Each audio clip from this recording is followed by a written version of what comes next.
Bienvenue sur Esprit Profond. Plongeons ensemble dans les abysses silencieux de la psyché humaine, là où les ténèbres et la lumière se rencontrent, où chaque pensée devient un écho dans l'infini de notre conscience. Dans cet espace, les idées ne se contentent pas de flâner à la surface. Elles viennent percuter, secouer, remettre en question ce que nous pensions être la vérité. Ce voyage ne se veut ni facile, ni rassurant. Il est destiné à ceux qui n'ont pas peur de se confronter aux aspects les plus obscurs de l'âme humaine. Les concepts qui y seront abordés ne cherchent pas à apaiser, mais à éveiller. Esprit profond est là pour ceux qui osent remettre en question leurs certitudes, pour ceux qui savent que le véritable chemin passe par la compréhension de ce qui se cache dans les recoins oubliés de l'esprit.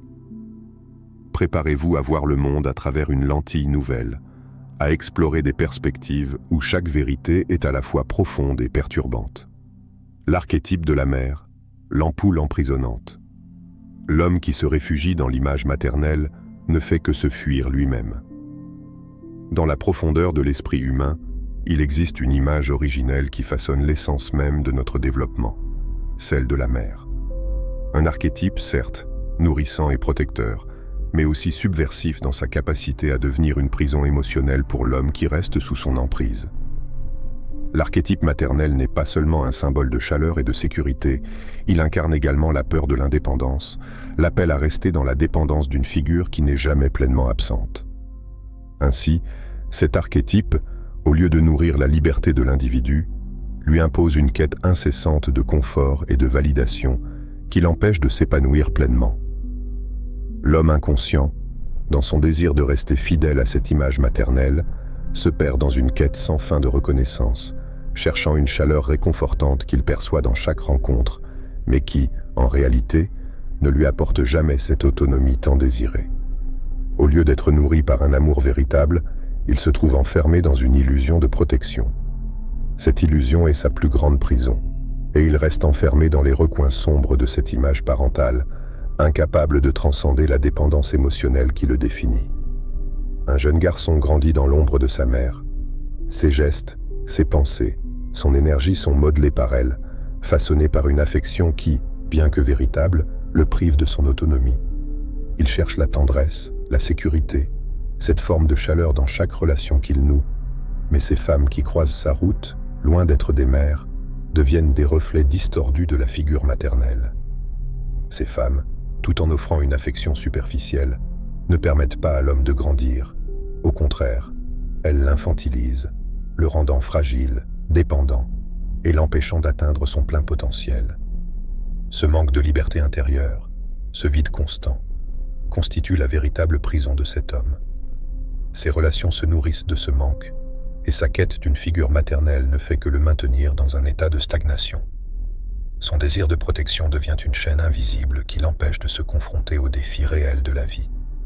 Le plus grand paradoxe de cet archétype est qu'il l'enferme dans la recherche de quelque chose qui n'existe plus, quelque chose qu'il ne peut retrouver, car la figure de la mère, telle qu'elle est idéalisée, est un fantôme qu'il poursuit sans fin. Récit symbolique, imaginons ce garçon devenu adulte, errant dans la vie à la recherche de l'étreinte réconfortante de cette figure maternelle perdue. Chaque femme qu'il rencontre semble incarner une promesse, une chaleur qui le ramène à son enfance. Mais en réalité, il se retrouve pris dans un piège, car ces femmes, bien qu'elles puissent être aimantes, ne possèdent ni la tendresse infinie de sa mère, ni la capacité de le protéger sans condition. Elles deviennent ses geôlières, alimentant ses attentes irréalistes et l'enfermant dans un cercle vicieux.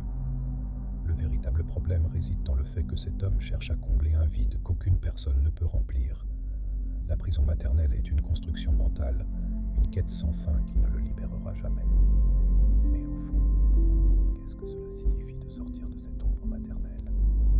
Que se passe-t-il lorsqu'un homme décide de se libérer de ce modèle omniprésent, de cette dépendance cachée sous les apparences de l'affection?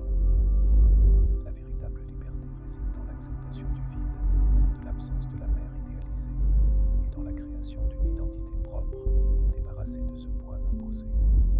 Ce processus n'est ni facile, ni rapide, mais c'est le seul chemin vers la souveraineté intérieure, où l'homme peut enfin embrasser sa propre essence, sans avoir besoin d'être constamment nourri par des attentes irréalistes.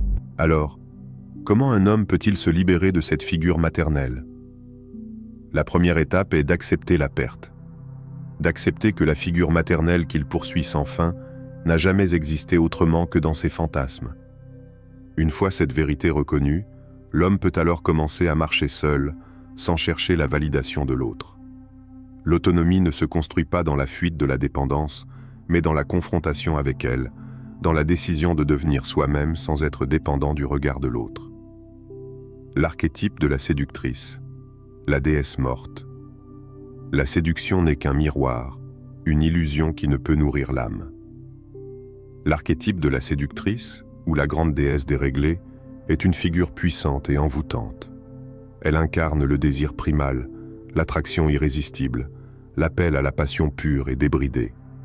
Son pouvoir réside dans cette capacité à éveiller des désirs inavoués, à enflammer l'âme d'une flamme ardente mais insatiable. L'homme, en quête de cette figure féminine idéalisée, se retrouve pris dans un tourbillon où il recherche sans fin cette satisfaction immédiate, ce plaisir intense, comme s'il pouvait combler un vide qu'il ne comprend pas pleinement. Mais derrière cette apparence de force et de beauté se cache une vérité sombre, une réalité qui échappe à celui qui se laisse séduire. Le pouvoir de la séductrice est éphémère, toujours transitoire, toujours inachevé. Le plaisir qu'elle offre est un leurre, une illusion qui ne mène nulle part. La séduction ne fait que masquer un vide, un abîme intérieur qui ne pourra jamais être comblé par la quête extérieure.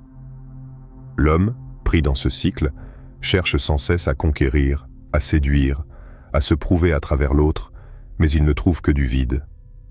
Il se perd dans une quête infinie de satisfaction corporelle, sans jamais accéder à la profondeur qu'il recherche. Récit réel. Imaginez un homme, jeune, vibrant de promesses et d'envie. Il se laisse emporter dans un tourbillon de conquêtes, chaque femme qu'il rencontre étant un nouveau sommet à atteindre, une nouvelle aventure à vivre. Mais à chaque victoire, il se rend compte que quelque chose manque. Chaque femme, aussi fascinante soit-elle, semble ne pas être la clé qui ouvre la porte à une satisfaction durable. Après le moment de passion, l'euphorie se dissipe et laisse place à une absence glaciale, à un vide qui ne cesse de s'étendre. L'homme, pourtant comblé de la plus belle des illusions, se retrouve finalement avec rien de plus que l'amertume d'une quête insatisfaite. La déesse qu'il vénérait ne l'a pas transformé. Au contraire, elle l'a consommé et l'a laissé avec un goût de cendre. Il a été pris dans la danse de la séduction, mais il n'a rien gagné d'essentiel, rien qui puisse véritablement nourrir son âme. La séductrice, loin de l'accomplir, l'a vidée de sa substance. Elle n'est qu'un mirage, un piège habilement tendu, un idéal éphémère qui ne laisse que des regrets. Chaque conquête devient une tentative de combler un vide qui ne peut être comblé, une frustration qui pousse l'homme à se perdre davantage dans le miroir des apparences. La question qui persiste dans l'esprit de cet homme est alors: qu'est-ce qu'il cherche réellement dans ses relations? Qu'espère-t-il en poursuivant cette quête infinie de passion et de désir? Cherche-t-il à nourrir un vide intérieur, une blessure qu'aucune femme ne pourra jamais cicatriser? Ou est-ce la recherche d'une forme de profondeur, d'une connexion authentique, qui lui échappe toujours, un désir de trouver quelque chose de plus que ce que l'apparence promet? Cette poursuite incessante de la séductrice ne révèle-t-elle pas une incapacité à regarder au-delà des apparences, une fuite de la véritable question? Ce vide, ce manque, est-il réellement comblable à l'extérieur? Le piège de la séductrice n'est pas seulement dans l'illusion de la passion qu'elle incarne, mais dans l'idée qu'un homme puisse croire que la satisfaction de ses désirs passagers pourrait lui apporter la plénitude. La séduction, dans ce sens, devient une forme de distraction, une fuite vers un plaisir instantané qui nie l'existence d'une quête plus profonde, celle de la vérité intérieure. L'homme qui reste enchaîné à cet archétype se trouve ainsi pris dans une danse sans fin, là où la passion n'est qu'un feu qui consume sans jamais illuminer. Qu'il soit jeune ou mûr, cet homme doit faire face à une vérité difficile. Tant qu'il poursuivra ce modèle, il restera dans l'illusion, dans une quête de quelque chose d'inaccessible. Il lui faudra peut-être traverser le vide, s'y confronter, pour enfin comprendre que la véritable profondeur qu'il cherche ne réside pas dans la séduction extérieure, mais dans l'acceptation de sa propre solitude, dans la compréhension de ses propres désirs et de ce qui les alimente. Cela implique un travail intérieur que la séductrice, aussi fascinante soit-elle, ne pourra jamais lui offrir. Ainsi, la séductrice, dans son éclat et son pouvoir, devient une figure tragique, une fausse déesse qui ne nourrit jamais véritablement l'âme de l'homme. Elle est un miroir, un reflet qui ne renvoie que l'image de ce que l'on croit vouloir, mais qui ne répond jamais aux véritables besoins du cœur. L'archétype de la Vierge, l'inaccessible légende. L'homme qui cherche à atteindre l'inaccessible se condamne à l'échec. L'archétype de la Vierge incarne la pureté, l'inaccessibilité et l'idéalisation. Elle est l'image de la perfection, une figure que l'homme inconscient place sur un piédestal inatteignable. Ce modèle, tout en étant profondément séduisant, est aussi une illusion dangereuse. Elle représente cette idée qu'il existe une forme de perfection féminine, pure et distante, qui ne pourra jamais être pleinement possédée. L'homme qui se laisse emporter par ce rêve erroné s'engage dans une quête qui le conduit inévitablement à l'échec. Dans ce paradigme, la Vierge n'est pas une femme réelle, elle est une création mentale, une projection de désirs inaccessibles. Et pourtant, l'homme continue de courir après elle, croyant qu'un jour, il atteindra cette perfection, qu'il la sauvera, qu'il la fera sienne. Mais, plus il poursuit cette ombre, plus il s'éloigne de la vérité. La quête de l'inaccessible devient un piège, car il ne peut y avoir de satisfaction dans l'idéalisation. L'homme, sans même s'en rendre compte, sacrifie les relations réelles, celles qui pourraient réellement le nourrir, pour poursuivre une silhouette irréelle, une perfection qu'il ne pourra jamais saisir. Récit symbolique. Un chevalier, jeune et audacieux, part à la recherche de la princesse enfermée dans sa tour d'ivoire. Chaque jour, il brave des dangers, surmonte des obstacles, mais à chaque fois, il échoue. La princesse, belle et inaccessible, semble se dérober toujours plus, malgré ses efforts. Chaque nouvelle tentative renforce sa conviction. Il doit la sauver, la conquérir. Mais au fur et à mesure qu'il se lance dans cette quête, il commence à négliger les femmes réelles qui croisent sa route. Les femmes qui, bien que non parfaites, pourraient l'aimer véritablement, l'aider à grandir et à s'accomplir. Mais ses yeux ne voient que l'idéal, l'inaccessible, cette silhouette lointaine. Finalement, le chevalier revient, épuisé, seul et désillusionné. Il a donné toute son énergie à la recherche de l'impossible et n'a rien gagné, sinon une profonde solitude. La réalité l'a abandonné pour une illusion qu'il n'a jamais remise en question. Cet homme, comme tant d'autres, s'est laissé emporter par la quête de l'impossible, persuadé que la perfection existe, qu'elle est là, quelque part, prête à être conquise. Il a sacrifié son énergie à un idéal qui ne peut être atteint, et a laissé échapper les opportunités de réelles connexions humaines, de véritables relations fondées sur l'authenticité. Il a délaissé les femmes réelles pour une princesse qui n'existait que dans son esprit. La véritable question qui se pose ici est: combien de fois un homme se condamne-t-il à l'échec en poursuivant ce qui est impossible à atteindre? Pourquoi le réel semble-t-il toujours insuffisant par rapport à cette perfection qu'il se forge dans son esprit? Cette quête de la Vierge idéale, cette fixation sur l'inaccessible, n'est-elle pas une manière de fuir la réalité? Le problème ne réside-t-il pas dans l'incapacité de l'homme à accepter l'imperfection, à voir la beauté dans les femmes qui, bien qu'imparfaites, peuvent lui offrir une connexion véritable et nourrissante? L'archétype de la Vierge n'est pas seulement une projection de désir, c'est aussi un piège psychologique. En cherchant à atteindre l'inaccessible, l'homme ne fait que s'éloigner de ce qui pourrait le compléter véritablement. Il sacrifie l'authenticité des relations humaines pour un idéal abstrait, une image lointaine qui ne pourra jamais se matérialiser dans la réalité. Le réel, avec ses imperfections et ses défauts, est toujours plus riche que l'idéal, mais pour cela, il faut accepter de se détacher des illusions et embrasser la véritable beauté de l'imperfection. Et peut-être que, dans cette quête sans fin, l'homme apprend qu'en voulant saisir l'inaccessible, il finit par s'égarer. Peut-être que l'inaccessible n'est qu'un miroir, une image projetée de ses propres désirs, mais que l'accomplissement véritable réside dans l'acceptation de ce qui est, dans la rencontre de l'autre, loin des fantômes et des illusions. L'archétype de la sorcière, la tentation du chaos. La sorcière n'est pas celle qui détruit, mais celle qui révèle les illusions que l'homme s'inflige. Dans l'ombre de la psyché humaine, il existe une figure sombre et redoutée, la sorcière. Elle est l'incarnation du chaos, de la déstabilisation, de l'inconscient non maîtrisé. Là où l'archétype de la séductrice attire par la passion et le désir, la sorcière attire par la peur, l'incertitude. Elle est le miroir de l'âme, celui qui reflète non ce que l'on veut voir, mais ce que l'on doit voir, qu'il soit doux ou douloureux. Un homme, après avoir mené une vie de confort, de sécurité et de certitude, se retrouve face à un obstacle inattendu, une vieille femme, une sorcière, qu'il rencontre un soir dans une forêt sombre. Au premier abord, elle semble inquiétante, presque menaçante, une vieille figure solitaire en dehors des règles et des ordres établis. Mais contre toute attente, elle l'interpelle, lui offre une perspective nouvelle, une vision du monde qu'il n'avait jamais envisagée. D'abord réticent, cet homme se débat avec l'idée d'accepter ce que la sorcière lui propose. Elle n'offre pas de solution facile, mais une invitation à confronter des vérités qu'il a longtemps ignorées. Elle lui tend la possibilité de voir au-delà des apparences, de percevoir les rouages invisibles qui commandent ses pensées, ses actions, ses relations. L'homme, bien que terrifié par cette offre, finit par succomber à la tentation.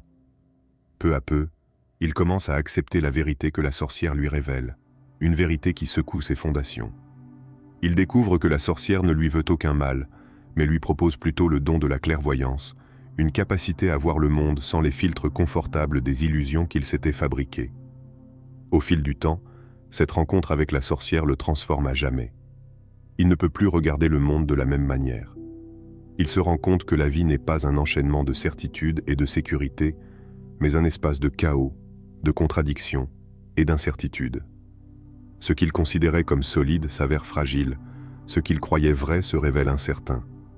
Le confort de ses croyances s'effondre, et il se retrouve face à une réalité brute qu'il ne peut plus ignorer. Il est désormais éveillé, mais aussi profondément perturbé. La vérité, bien que libératrice, est un fardeau difficile à porter. La question fondamentale qui se pose alors est la suivante.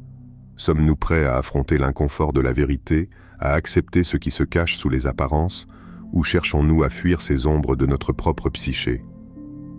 La sorcière, en dévoilant les réalités qui dérangent, nous invite à nous confronter à ce que nous avons longtemps repoussé. Elle nous pousse à examiner nos illusions, à remettre en question nos certitudes et à accepter la vérité, même si elle est déstabilisante. Mais il est facile de se laisser séduire par la sécurité des mensonges. L'homme préfère souvent fermer les yeux sur la réalité, se réfugier dans les constructions mentales qui l'éloignent de l'inconfort de la vérité. Mais la sorcière, tout comme l'inconscient, ne permet jamais cette fuite éternelle. Elle reviendra, toujours, jusqu'à ce que l'homme se décide à faire face à ce qu'il refuse de voir. Alors, l'homme se retrouve à un carrefour, continuer à fuir et à se perdre dans les illusions de confort, ou embrasser le chaos, la vérité, et ainsi ouvrir la voie vers une transformation radicale de son être. La sorcière, ainsi, est une figure ambiguë. Elle n'est pas celle qui détruit, mais celle qui révèle. Elle ne fait pas de mal en soi, mais expose ce qui doit être vu, brisant les murs de l'ignorance. Pour ceux qui osent l'affronter, elle devient la clé de leur émancipation. Mais pour ceux qui fuient, elle devient une tentation fatale, une force qui, bien qu'invisible, laisse des cicatrices profondes. À travers les archétypes que nous avons explorés, nous avons découvert des forces profondes, parfois invisibles, qui façonnent notre réalité. La mère, la séductrice, la vierge, la sorcière, chacun de ces modèles révèle des aspects de notre psyché, des désirs refoulés, des illusions à démanteler. Ce n'est pas une question de fuir ces archétypes ou de les rejeter, mais d'en comprendre l'impact qu'ils ont sur nos vies. En les confrontant, en les intégrant à notre conscience, nous pouvons enfin briser les chaînes invisibles qui nous maintiennent prisonniers de ces modèles, et ainsi nous libérer pour devenir pleinement nous-mêmes.